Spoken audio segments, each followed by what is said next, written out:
सुप्रभातम भैया बहन। आज हम लोग इस वीडियो में कक्षा दशम का चतुर्थ पाठ, जिसका नाम शिशुलालनम है, उसके दूसरे भाग को देखेंगे।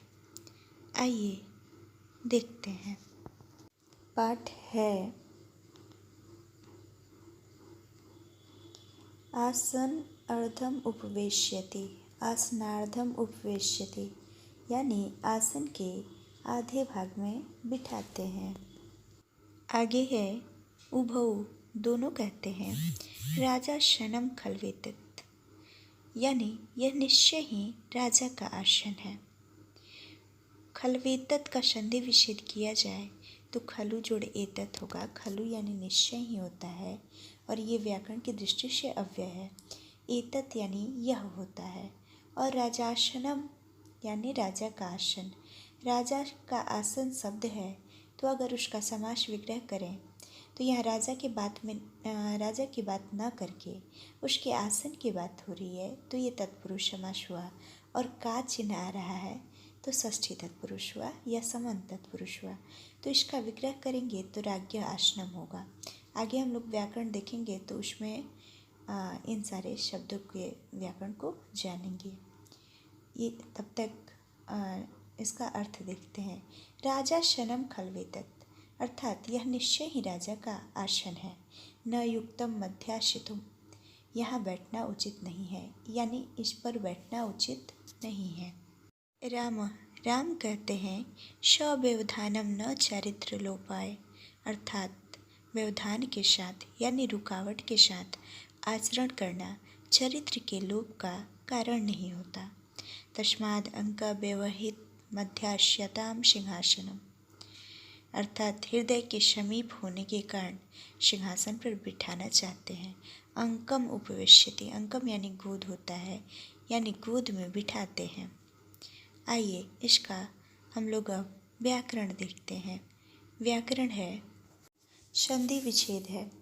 आसनार्धम उपवेश्यति, अर्थात आसन जोड़ अर्धम जोड़ उपवेश्यति, इसका संधि विच्छेद होगा। राजा शनम का संधि विच्छेद राजा जोड़ आसनम होगा। तस्माद अंक का तस्मात जोड़ अंक होगा। खलवेतत का खलु जोड़ एतत होगा। युक्तम मध्याशितुम का युक्तम जोड़ अधि जोड़ आसितुम होगा। आइए हम लोग अब प्रत्यय और समास देखते हैं। समास है सव्यवधानम, इसका समास विग्रह करें तो व्यवधानेन सहितम होगा और यह अव्ययी भाव समास होगा। प्रत्यय देखते हैं। व्यवहितम का प्रकृति प्रत्यय विभाजन करें तो वी जोड़ औ जोड़ ही जोड़ अक्त प्रत्यय होगा।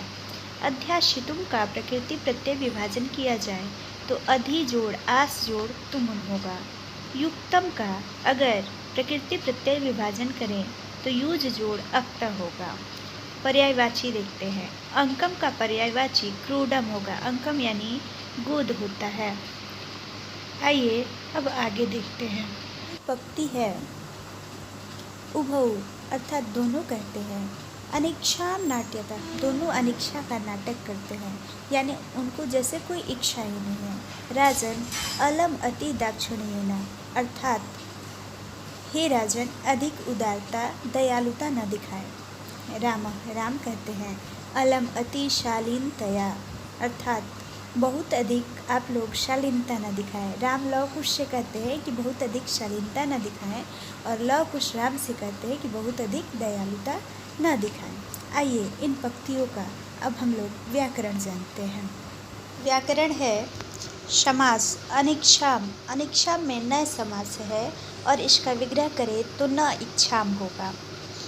न समास और या अन का अर्थ जब नहीं में आता है तो उसको न समास कहा जाता है, और जब उसके बाद स्वर रहता है तो आगे अन लगा रहता है, न के बाद स्वर रहता है तो आगे अन लगा रहता है, और व्यंजन रहता है तो आगे अ लगा रहता है। तो यहाँ पे ई स्वर है इसलिए अन लगा है, तो अन और इच्छा मिलके अनिच्छा बन गया है।